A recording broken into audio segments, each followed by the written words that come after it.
Hey guys, welcome back. Day two. I know we made some crazy claims yesterday, and I promised I would follow them up. So here we are. We are going to start following them up one by one and taking a look at each individual topic. Um, Obviously, for content's sake, I'm not going to have a 16-hour video trying to address each little individual point through some crazy rabbit hole. I'm going to cover some of the main ones. There's obviously some unaddressed ones that are still like a big factor, but again, I just for time's sake, I don't have time to go over every little detail. But I'll try to mention a few honorable things, like say stuff we won't bring up today that could have easily been on here would be Canada's commitment to NATO. Um, we promised 2% for years. We never met that. Um, Trump's first time in office. I remember we had Trudeau go over there, and the first thing pretty much Trudeau says, and he even said it with a smile and laughing, Canada doesn't plan to meet our 2%. There's just no way. We really don't plan to meet it. That's to me is just a complete slap in the face. I pride myself on honesty. I like to be a very truthful and honest guy, and if I commit to something, especially like me personally and me as a Canadian, I expect that I'm gonna hold my word, and I expect that of other people around me. So to see the Prime Minister, who's supposed to be a role model at the time, he was the Prime Minister, I should say, go back on that and not even fulfill his promise and just blatantly laugh it off and say, I don't even intend to. That to me was the ultimate slap in the face, and it should have been to every damn Canadian. Um, if that wasn't a wake up call, I don't know what was. But um, now they mentioned they're gonna raise it to 5%. I mean, great. I'm all for our military. I'm gonna emphasize with this. I want our military to be great. I want us to have a military that's feared and powerful, and that can exert power around the world globally. We're obviously never gonna beat America. I don't expect that, but there's a lot we can do, and there's a lot we've been slacking in. I'm not gonna say we need to sit here and have 10 billion troops or something. I guess it's an insane number, but I'm not gonna say we have to try to do any of this realistic stuff. But for example, like things Canada could have been doing over the years, at least in my opinion, we could have been working on an how to put it, like say like an anti-missile type system and stuff. A lot of the U.S.'s nuclear facilities and stuff, if a lot of you don't know, are around like say like North Dakota and places that are really close to the Canadian border. We could be putting in protections not only for to protect us from missiles, but to also help safeguard, say, the U.S. nuclear stockpile. It's a two-way street where we're helping each other. Our investments are also helping their assets and stuff, so it makes us a worthwhile cause.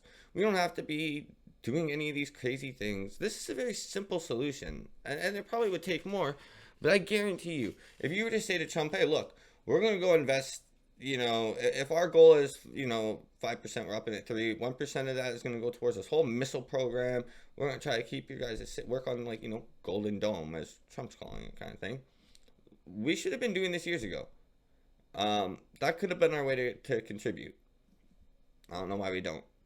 Um, Even our northern sector and stuff, there's all the bases are run down. There's no personnel inside them. There's no equipment those personnel can use. If anything ever happened, if one warship showed up on the northern shores, I mean, we'll maybe go into it in the future, but I'll show you. We don't have much to stop it. It's kind of pathetic. It wouldn't be hard. And we got enemies like Russia right across the pond. It's not a far hop, skip, and a jump for them to just swim over here, especially on a warship. So just keep that in mind. Like a lot of this stuff, people are like, oh, this could be crazy. It's not crazy conspiracy. It's right in front of you. Go look at a map. Russia's not that far from us. They don't really like us. They want access to northern shipping routes and stuff. What as the ice is breaking up, etc. Like all this stuff has been well established. So us having zero defenses there, that's a pretty big concern for me. And I can understand how that's a concern for America too, because now we're pretty much just a landing pad for any foreign invader. And we're seeing that with all the immigrants and other stuff, not to get too off topic, but that's what we are right now, is we're a landing pad for a foreign invasion, essentially. Um, and that's in a lot of ways. So when I say that our military's at a downfall. I don't think they can stop it at this point. I think even if Carney went and unleashed the military, I don't think they are strong enough. They're capable enough. They're at arms ready enough. I really don't, compared to what we used to be. I don't think we can almost even stop like a civil revolt at this point. It's very, very pathetic. A lot of this stuff we've given away, gotten rid of. We haven't replaced anything. You look at deals like, say, how we wanted to get new aircraft and stuff for Canada, etc. Justin Trudeau was sitting there and he tried to go, I think it was for the F-16s, and he sat there and he stalled out a deal, and then I think it was like I'll pull up the facts on this, but you know, so this one could be a little bit off. It was like he backed out of the deal or something like that, and then eventually he's like, I'm gonna go shop around and find a better price, like a better product for Canada. Circles back years later to go right back to Lockheed, I'm pretty sure it was, to go try to make the same contract for the F-16s, and yet they raised the price on him, so it cost Canadian taxpayers more. It's just, nothing ever got done from it. It's pathetic. So when you look at what actually gets done, that's where my criticism is. Again, I want to be prideful in the Canadian military. I want to be prideful of being Canadian again, but we're in a circus full of clowns, and it's time we turn it back to reality. So I'm gonna start today off with showcasing a video that I always kind of held a little bit dear to my heart, and I will say none of this is a live react or nothing like that. All this is pre-watch, pre-knowing about. I'm just using this stuff to support my argument. So I'm going to start today off because I don't want to make it just completely all about bashing the Canadian Army and stuff. Again, I do want to emphasize, I want it to be good. I want to see us succeed. I don't want that misconstrued in any shape, way, or form. But I just kind of want to showcase a little video here showing off, like, this is what the potential we had. This is where we were at our peak. And we'll take a look at where we are now. And you can tell me I'm wrong if you think our military is not in a decline from what it used to be. So here we are. Got the video. I always found this one a great little kind of funny one that I held dear as a Canadian, because again, it's not a lot of stuff we're really known for, and it's not a lot of stuff you hear. So I don't take pride in being so ruthless, but I take pride in knowing our soldiers did what they needed to get the job done. And they did it very effectively, very efficiently. It's something I can absolutely be proud of as a Canadian when I look back at history and see these things. So let's take a look. Why do Canadians go ballistic in war? Ah, Canadians. We all know the stereotype. Nice, friendly, and extremely apologetic. If you're fighting them, though, avoid them at all costs, because for some strange reason, these usually calm maple leaf lovers. Also, I'm going to emphasize one thing. I don't know how the volume's going to be. This is our first trial run with it. Hopefully the volume's good enough. We'll check it out after. We'll see. And yeah, if it's worse, we'll fix it. We'll get the channel going good. Go absolutely ballistic when there's a war on. Trench raids. In World War I, the only thing scarier than going on a trench raid was to be on the receiving end of a Canadian one. Soon after their deployment, the Canucks earned a fearsome reputation as enthusiastic and innovative practitioners of this brutal art. To maximize stealth, they were known to blacken their faces and to wear thick rubber gloves. They also brought along with them a variety of handmade weapons to optimize their killing effectiveness, such as spiked clubs, knives, and brass knuckles, to allow them to take out enemies silently. Alternatively, pipe bombs and grenade catapults were used if they preferred to go in guns blazing. Imagine being able to build anything just by thinking about it. One thing, though, I do want to start off by saying about that is, you know, we definitely made use out of all our equipment back then. You can tell we were loving everything. It wasn't just give them a gun and give them a couple mags like you seen in Soviet Russia, right? One guy get a gun, one guy get a mag like you seen an enemy at the gate kind of thing. These guys are the Canadian Army actually loaded them up pretty well back then. So that's one thing I'm gonna say. that always kind of stood out to me is it seemed like they were well taken care of, and they had a lot of the equipment they really needed. Not saying they don't nowadays, but when you try to put it to scale, I just think they had more back then. So quickly and with such cold-blooded efficiency that by the end of the war, they were able to reach up to 1 kilometer behind enemy lines. Their speed and ferocity earned them the nicknames from the terrified Germans ranging from stormtroopers to wild colonials. The savage determination of the Canadians was most on show in the 4 months leading up to the Battle of Vimy Ridge, where they conducted 55 raids. The most disastrous of these happened in March of 1917, involving over 1,300 soldiers, despite suffering an appalling 43% casualty rate and being constantly gassed. One group of raiders was able to clear a 450-meter section of the German trench. Yeah, like, they went the furthest, and they were literally fighting through fucking toxic gas. These guys were troopers, man. These guys were troopers. You got people nowadays saying words are offensive and they hurt. These guys fucking ran through goddamn mustard gas.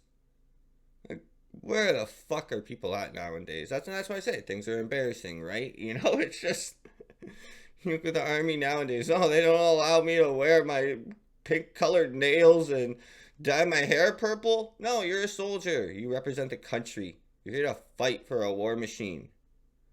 This is what your job is. Not to look like fucking Dylan Mulvaney. Killing prisoners of war. When they weren't going on deadly nighttime raids, the Canadians could usually be found slaughtering prisoners of war. Shockingly, in World War I, the murder of German POWs was actively encouraged by some commanders. Before the attack on stuff like that, people are like, oh my god, no way. It's so brutal. Welcome to humanity. Welcome to humanity. Yes, this is the way things were done. This is the way we operate. This isn't just Canada. A lot of other countries did this too. We're a very brutal race. Welcome to reality. Vimy Ridge, for instance, one soldier recalled how an officer told him, "Remember, no prisoners. They'll just eat your rations." Exactly. Having to share already limited food supplies was just one of the reasons why most preferred to shoot rather than capture. But the most powerful justifications were revenge and battle rage. In a typical account, one lieutenant would recall how, after losing half of his company to machine gun fire, his surviving men rushed to the battery that had caused the damage to find the Germans inside crying and with their hands up. Unmoved, they proceeded to mercilessly bludgeon and shoot them to death. Another would relate on one occasion, a German rushed to one of his comrades with a bayonet, and that's the but thing. Then chickened out and... Everyone always says proportionality, proportionality. What would proportionality get you in that situation? Nothing. You need to go with excessive force to make sure your point is made clear. You took one of ours out, we're going to take all 10 of you out, blow up this damn machine gun. We're going to light this whole bitch on fire. That is the way you make sure this shit doesn't happen. Didn't see the Nazis come back after this, just saying. Surrendered. In his own words, our boy would have none of it. He lunged at the German again and again, who each time lowered his arms and stopped the point of the bayonet with his bare hands. The German was screaming for mercy. Even if a surrendering German somehow survived his initial encounter with a wild colonial, his life was still in great danger. In this regard, one veteran would remember how he once witnessed one of his fellow Canadians turn a German POW into red mist by dropping a live grenade into his greatcoat pocket. Live and let die. During World War I, I mean, again, it's who we are. That's people. You let people make their own decisions, leave them to their own devices. This, without any form of laws or accountability or any type of structure, this is the choices people will make. I mean, I don't know how else to make it more obvious to you. You know, there's countless examples of this throughout history leading up to modern times. Leave people to their own devices. This is the option they will take. Soldiers carried out an Very unofficial successful. live and let live policy. This was an unspoken agreement in which both sides agreed to only attack each other if ordered. The most famous example of this in action was the And unofficial... I'm not saying this is good, let me emphasize. This is why I am emphasizing law and order need to curtail this stuff. Like, we can't allow stuff like this. We can use these as examples and learn from these, but it's policy and stuff, which is why I said in the first video, like, I'm a big person about policy. It's policy and accountability and morals is what's going to fix stuff like this from happening again. But sometimes, again, I think it's... If someone's going to poke a bear is not going to tickle him. We all know what a bear is going to do. Nothing going to be poking that bear again. We all know that. Official 1914 Christmas Day truce, in which thousands of combatants from both sides exchanged gifts, sang carols, and mingled with each other for a few hours. The next year, though, the Canucks were on the front lines, and unlike their allies, live and let live was not in their vocabulary. Among their number were the troops of the 3rd Battalion, who were stationed in the Ypres salient on the Western Front. In the spirit of the previous year, voices from the opposing trench wished them a happy Christmas, and some of the friendlier Canucks returned the greetings. After a couple of minutes, men from both sides had raised their heads above the dugouts, and an older, whiskered man was invitingly waving a box of cigars. Moments later, a Canadian sergeant ruined Christmas by dispatching 2 Germans with his machine gun. Of course, this wouldn't be the last time the Germans of the Great War were tricked into a false sense of security by their heartless North American foe. Funnels. Are they really the... Oh, damn YouTube ads. But yeah, even stuff like that. You know, we used every tactic in the book. I don't know, I can't remember if it covers all the different ones, but I know we were also, like, one of the primary people who would, like, I can't remember the name and the term they used for it, but we were pretty much, like, one of the first groups that would, like, blow through walls of houses to, like, get people in for, like, quick, like, insertions, I guess, like, rapid insertion. Is that what the term, you know? I don't know, you guys can correct me on that. But yeah, like, I'm pretty sure it was like a Canadian infantry group or something like that was known for going in and, like, putting, like, say, C4 on walls and stuff like that, and they were one of the first developers of that strategy, if I'm not mistaken. So we were very effective when it comes to all forms of warfare in this. Like, we kind of wrote the book on a lot of it, and we'll be fair, like, it's maybe we can't take full credit, but I mean, gotta say, a lot of the Geneva Convention was written because of us motherfuckers, let's be honest. Particularly cruel episode, Canuck troops tossed tins of corned beef into a German trench. Then, when they heard their requests for more, they lobbed grenades at them instead. As the stories so far have illustrated, for some reason, Canadians went absolutely bananas in World War I. But why were they so angry? Some historians have argued their ruthlessness was an emotional response to a battlefield rumor about the so-called crucified Canadian, an officer who was supposedly crucified to a barn door near Ypres. Others have speculated their thirst for revenge drew from their traumatic experience at the harrowing 1915 Second Battle of Ypres, during which Canadians... This shit happened on both sides. It's not like, oh, Canada was so ruthless, the other guys were having picnics and cuddling teddy bears, and no, they were gassing the Jews and trying to gas the Canadians too. They were doing all this other shit, pitting them up on a barn like they said, like all these, and who knows if that story's true, but I mean, we all know that there was horrific shit there, you know. I'm not gonna argue semantics whether a guy was pinned on a barn or whatever. We all know horrible shit happened. I mean, if you don't, then like I said, you're probably one of the people that's just gonna hate this fucking channel. took the brunt of the first ever German poison gas attack of the war. The best explanation, however, may be the simple fact that Canadians were brutalized more than any others because they were always being placed in the first wave of attacks. Juno Beach. By the close of the Great War, Canadians had gone from a relatively unknown fighting force to one of the planet's most feared and respected military outfits. It was with this hard-earned reputation that they would enter the killing fields of World War II to face off against a German army reinforced by elite units with a strangely familiar name, Stormtroopers. On June 6, 1944, the Canadians reminded everyone of their elite status when they pulled off what's considered one of the most tactically successful operations of D-Day. Their objective was to storm Juno Beach and then seize the cities of Caen and Bayeux with 14,000 soldiers and 1,000 paratroopers. During the first wave, 3,000 lion-hearted Canadians rushed towards German pillboxes, taking heavy casualties. They were then followed in by tanks, which obliterated most of the German beach defenses, allowing infantrymen to swarm in and begin close-quarters fighting.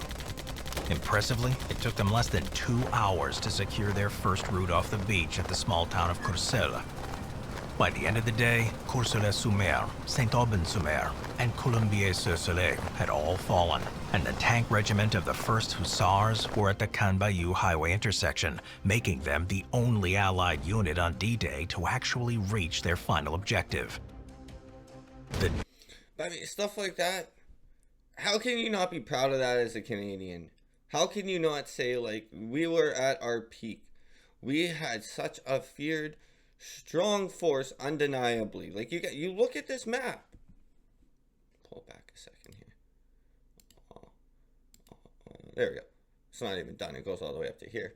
But you look at a map like this and stuff like that, and we made it so far.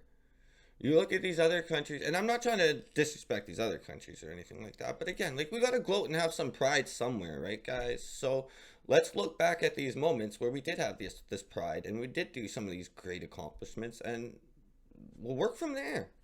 Work from there, right? But to me, that's astounding, right? Like, we were literally the only one to reach our final objective. That just shows, like, we were the pinnacle of military excellence. Doesn't necessarily mean we had the most supplies or anything like that. I'll do a little rant about it quickly after this, but even like throughout the Afghan war, I think it was like 40,000 Canadian troops or so were deployed. We held the top sniping for the sniper kill for years out there. Was a Canadian sniper. We have such effective troops when you let them do their job. I just, when you bottleneck them, though, it's shameful. It really is. The Devil's Brigade. In World War II, the Canadians distinguished themselves not only as dependable infantrymen, but also as skilled commandos in a joint American-Canadian unit called the 1st Special Service Force, better known as the Devil's Brigade, or the Black Devils. The Devil's Brigade was formed in June 1942 and had only accepted individuals into its ranks who were already well acquainted with survival and the outdoors. As a result, former skiers, parachutists, hunters, lumberjacks, trappers, and game wardens made up the majority of its personnel. These hard and rugged men were transformed into killing... People don't realize it, but like, that's the scariest combo of people you could imagine from up here in Canada. You know, like, these are people, again, like, climbing mountains. They are so comfortable living outdoors. They can survive off nothing. They know how to get their own water. They know how to get their own food. They know how to gather their own stuff. These people, they don't need to shoot you. They'll outlast you. Give you a week and you'll dehydrate. These people will... It's insane. It's insane. Just the fortitude, the life skills and everything on them. It's completely admirable is all I could say. Machines via a brutal training regime that involved 100-mile speed marches and specialist training with all sorts of weapons, explosives, and vehicles.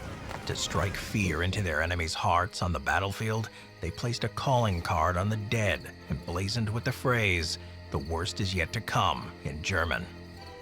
The Black Devils were assigned the most dangerous assignments, with one of their most iconic missions taking place in December of 1943 at the mountain peak of Monte la Defensa, southeast of Rome.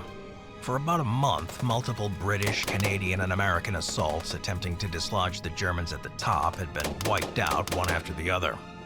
By the time the Devil's Brigade arrived on the scene, Monte la Defensa had been battered with over 200,000 shells, earning it the nickname the $1 Million Hill. At 1:30 a.m. on December 3rd, carrying 60-pound rucksacks as well as knives, guns, and bayonets, and with charcoal-blackened faces, 600 men of the 1st... Gotta make a quick joke. So does this mean Canada was the first and original blackface? I gotta know. I gotta know. Serious question. Can we find anything predating this in any of our upcoming studies? Maybe just another war crime Canada was, guilty of too. I know that might be a controversial one. Might be a bad joke, but... Special Service Force began climbing up the near vertical cliff face as fog and swirling snow enveloped the mountain. A little before 6 a.m., they reached the summit and began quietly slitting the throats of sentries. Then, all of a sudden, a rock slide gave away their position and the enemy opened fire.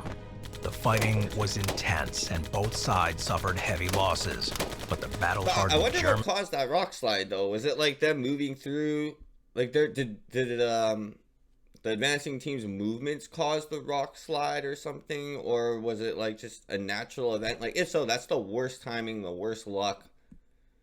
But like, I have a feeling it was probably more so like, because there was a good amount of people, right? So like all that disruption on the, like, that's a lot of weight that could move rocks and stuff when you have like a whole platoon kind of crossing. And I'm assuming never was deployed in this scenario, but I mean, I assume that would be a logical explanation. Were eventually expelled. In a mere 2 hours, the month-long standoff had been ended by a force that was 10 times smaller than the combined Allied force that had up until then failed to take Monte la Defensa. With a little help from the Americans, they had shown that once again, that to mess with a Canadian in wartime is to sign your own death warrant.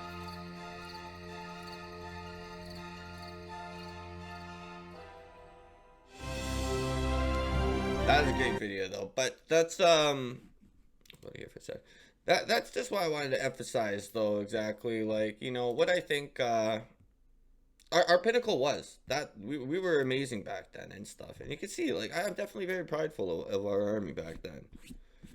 We're gonna start looking into stuff why I think it's definitely degraded since, and again, if you guys disagree, tell me I'm wrong. But we're just going to jump right into it, and we're just going to go look at some of these things, because that kind of took a little longer than I expected for that first bit. But we'll try to hammer through the last of this real quickly, and yeah.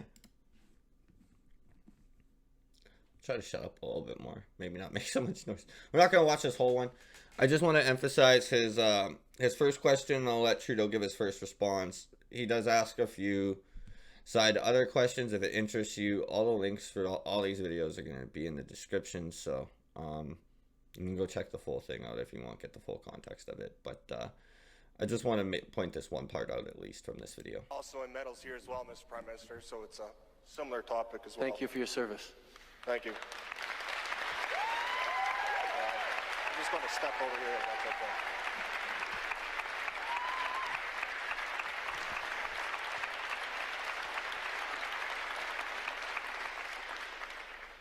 My name is Brock Blaschuk.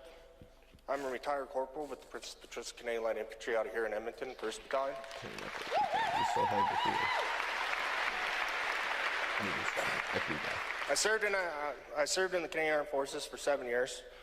I deployed in Afghanistan back in 2009 until April 3rd, where I was obviously severely wounded by a roadside bomb or improvised explosive. As you can see, I've lost my left leg. I have 58% soft tissue loss and 88% nerve damage on my right leg. What's better after 50, when gym or Tai Chi? You should not be interrupting a vet like that. That is a rude ad. Rude ad. Okay. Sorry. Scold YouTube real quickly. Don't interrupt the vet. Horrible timing. Back in August 24th, 2015, you made the promise, and I'll quote it here, "No veteran will be forced to fight their own government for the support and compensation they have earned." Yet you are still currently in a legal battle with veterans regarding equal support and compensation to their peers. As you can tell, we have two standard of veterans who fought in the same war. The ones prior to 2006 and the ones after 2006. There are two standards, one on the old Pension Act and one under this new lump sum or soon-to-be lifetime pension option. Which, by the way, Mr. Prime Minister, by what you just said here, through my own determination, I'm still at work. So technically, by what you said just a little while ago, I don't qualify for.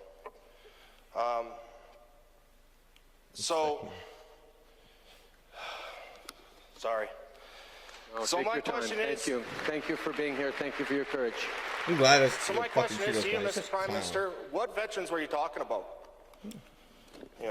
Because you have ISIL or ISIS members coming into a reintegration program. You did a backdoor deal with Omar Khadr with not even stepping into the courtroom. So again, my question is, what veterans were you talking about? Was it the ones that fought for the freedoms and values that you so proudly boast about, or was it the ones who fought against? Because honestly, Mr. Prime Minister, I was prepared to be injured in the line of duty when I joined the military. Nobody forced me to join the military. I was prepared to be killed in action. What I wasn't prepared for, Mr. Prime Minister, is Canada turning its back on me. Shameful.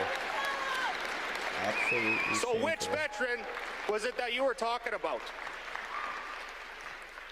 Thank you, sir. Thank you for your passion and your strength and being here today to share this justifiable frustration and anger with me and with all of us here. Trudeau, by the way. Thank you for having the courage to stand here, and thank you for listening to my answer. On a couple of elements you brought up. First of all, why are we still fighting against certain veterans groups in court? Because they are asking for more than we are able to give right now. They are asking for more than we... Well, no. Hang on. You ask... Does it get better? Oh, let him go. Does it get better? You're asking for honest answers. The old Veterans Charter involved lump sum payments and very little in the way of services. We have significantly invested in services, rehabilitation, support, investments in training, in support for caregivers and families that have gone a long way towards improving the quality of life and outcomes for veterans. And we cannot return to the amount of money that was given before without accounting for the money invested in services for veterans. And what I know from veterans I've spoken to is nobody wants, after having served their country with valor and honor and sacrifice, to have their government say, here's your check, now don't bother us anymore. We need to support you through the course of your life with the things that you need, with the things that your family needs for it. And that is at the heart of the new veterans approach that we have, that you will see more details on in the budget coming forward. So I get that. But if you didn't notice, one of the things he just said, I don't qualify for it. You're listing off all these promises and all these things for the veterans, and he just said he doesn't qualify for this fucking program. What does this matter? This is such an empty political fucking speech. That's why this guy was a joke. That's why he got kicked out. But my point, though, being is the state of things has not changed. The policy has not gotten any better than this. Military soldiers nowadays, like, there's enough. I could go find it. I really should have actually brought it up today because it was a really good one. I think it was a lady. She was in a wheelchair, and she was begging to get. I think it was one of those chairs that take you up your stairs, right? Where you sit on it and scoot you up the stairs or whatever in your house, kind of thing.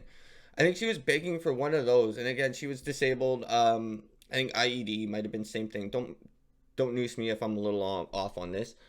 But, yeah, she was asking for just basic things like this, just so she could live her life. You know what the Canadian government told her? Go apply for medical assisted death. It's easier. It's cheaper.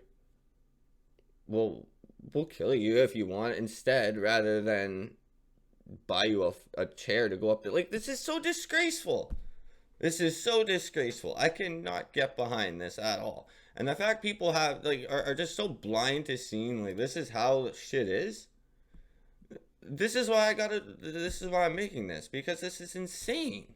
It's absolute insanity. Here's the next one, though, with, this is a bit more recent. The other one was a little bit older, but, you know, still relevant in the current terms of things. This one just happened here not too long ago in Canada here, where, some Canadian Armed Forces members were stockpiling weapons, stuff like night vision goggles, like crazy military equipment, so that they could start, like, basically an insurrection. They wanted to take over parts of, like, Quebec. The RCMP says some of the men arrested in this case are active members of the Canadian Armed Forces and accuses them of taking concrete actions to facilitate terrorist activity. According to federal authorities, the men were allegedly planning to forcibly seize land in the Quebec City area, describing the case as one of ideologically motivated violent extremism. Police seized a variety of firearms, including some that are prohibited, as well as high-capacity magazines and tactical equipment allegedly used in these activities, according to the RCMP. 3 men are facing terrorism charges, and a 4th has been charged with weapons and explosive offenses, all connected to a plot to form an anti-government militia in Quebec. The individuals are Marc Aurel Chabot, 24, of Quebec City, Simon Anger Audet, 24, of Neuville, and Raphael Lagacé, 25, of Quebec City. All 3 of the accused from Quebec are facing 1 count each of facilitating terrorist activity after what police described as military-style training, including shooting drills, ambush tactics, survival exercises, and even scouting missions. A 4th man, 33-year-old Matthew Forbes of Pont Rouge, faces multiple charges related to firearms, explosives, and prohibited devices. In January, police executed searches in the Quebec City area, seizing 83 firearms, 16 explosive devices, 11,000 rounds of ammunition, as well as night vision goggles and other military equipment. The 4 accused are expected to appear in Quebec City Court on Tuesday. Global News will update this story on our website as soon as more information becomes available. Amanda Lena Laterio, Global News. And I also wanted to pull stuff because, like, this is Global News and stuff. These are all liberal-funded fucking things. So, I mean, if they're saying this about themselves, you know what I mean? Like, you can't say I'm pulling this from some right or like, leftist, or a right thing trying to accuse the left, or left trying to accuse, etc. I'm making a point and trying to do this. Like, it's about as fair and based I think you can get. I tried to keep that all in mind. I tried to keep news sources kind of on the more steelman side, right? So this one, these ones don't have videos to it. Well, they do, but they got longer videos. I don't want to, we're already getting here, so I'm going to wrap this up quick, but, these are 2 more news articles. I'm going to end up posting them, like I said, in the description. Everything's going to be down here, so you can go over it yourself if you want. But, this one I remember very closely, because I actually drove through this town quite a bit, on my way home from work when I used to live out over here. Don't live near there anymore, but yeah, so there was a colonel out here who was, if I remember the story correctly, breaking into people's houses. This fellow right here with the blue hat, he was breaking into people's houses, or not, was it breaking or something? I can't remember if he was breaking. Yeah, he was breaking in, I think, and then trying to, like, sniff their panties or something. He was weird. He's a weird guy, and he was, like, targeting women all around the Tweed area in Ontario. And again, this is a colonel in the military. I think he actually also did something. One of the girls, I think, was also worked under him in the military. That I think I think that's the one he killed. But anyway, yeah, I know he was going around, like, stalking other women, breaking their house, like, sniffing panties and stuff like that. This guy's a fucking creep. And then, yeah, Jessica Lloyd. Yeah, so she was the. So yeah, he was convicted of first-degree murder here for the deaths of 2 different people. One of them, okay, yeah, so this is the female that worked under him. And then I think this is the one that he stalked, if I remember correctly. I heard this story quite a while ago, but it always stuck with me because it was right near where I was from. But yeah, so he pled guilty to forced confinement, sexual assault, as well as 82 counts of breaking and entering and attempting to break and enter. I'm pretty sure most of those times, as I said, I'm pretty sure it was to go sniff panties. This guy was a weirdo freak. I don't know if it's going to elaborate on that in here or anything like that, but from what I recall, he was a fucking weirdo. But yeah, so here's all the different stuff where they get sentenced. All of this, where it's from, out here. That's a kind of really, looks like an image back from, you know, Windows XP kind of thing. Windows 95 here is something you would expect from there, but okay. Hasn't been updated in a while.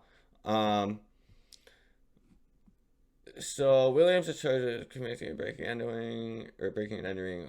New charges include, like, look at all this.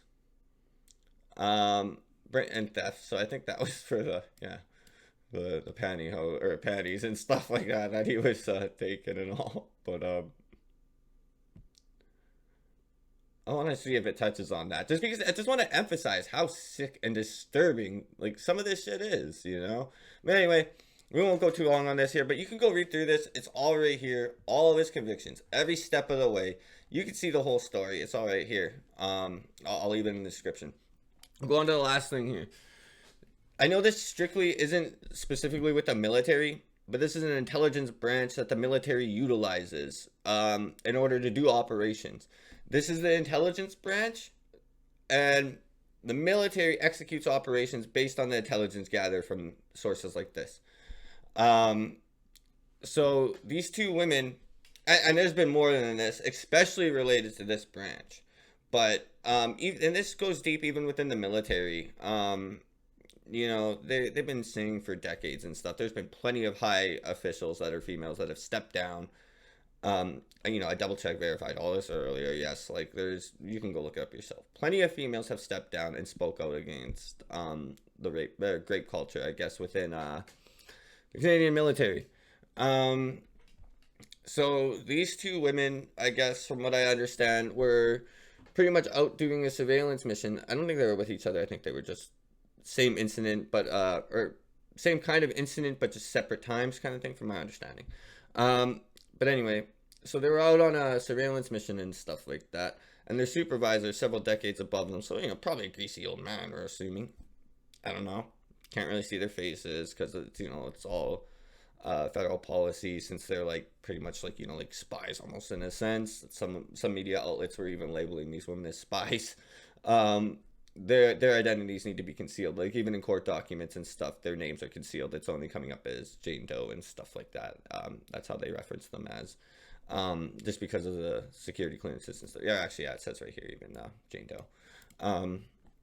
So, but yeah, so when they were in a stakeout and stuff like that, trying to do this, I guess the senior officer was like, no, instead of watching and doing our job, we're going to go pull into a parking garage, to my understanding, and kind of make you work a little bit of overtime.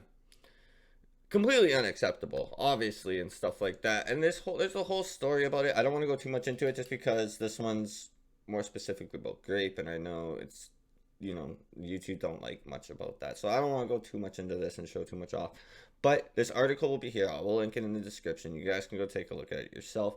But when I see conclusion is, like, when I see all these things adding up, right? I look at where we came from, and I look at stuff like how I mentioned from the start, like, you know, Canada not meeting the NATO budget. I start looking at, you know, veterans who are just completely shit on, who deserve nothing but our utmost respect and, you know, care at these points and stuff like that. Armed forces people stocking up to start their own personal milita and stuff like that. You see stuff like colonels, like high-ranking officials, literally breaking into people's houses, sniffing panties, and killing fucking other people. Not only civilians, but other Canadian Armed Forces members. You know, and then you got stuff like this right here. You cannot tell me that the Canadian military is not in a downfall, is not in a decline, and it has gone to complete shit. I think it's gotten worse since we implemented a lot of these DEI things and we've eroded our standards and everything like that. But again, we need to bring back standards, accountability, and morals. Like I said the other day, right? You need morals and standards in order to have a base foundation for something. And when someone messes up from that base foundation and they stray from that and they think they're above it, that's where accountability puts them in check to bring them back down. But we don't have none of that. And now everyone's just trying to one-up each other, and things have gone so fucking extreme. It's a shit show. Again, like I said, I'm not surprised when I see this many clowns running around because we're living in a circus. There's no other way to describe it. And if you think I'm wrong, I invite you to come into the comments and tell me why I'm wrong. But we'll wrap it up for today. That'll be it. But I'd love to hear your guys' take on if you think the Canadian military is even redeemable at this point. I hope to God it is. I really do. Like I said from the start, as much as I kind of just shat on them for the last 20 minutes or so, 25 minutes, I want to see what we originally seen here. I want to go back to this. I want to go back to Canada being feared and respected. I want our soldiers to be known as they come here to solve problems.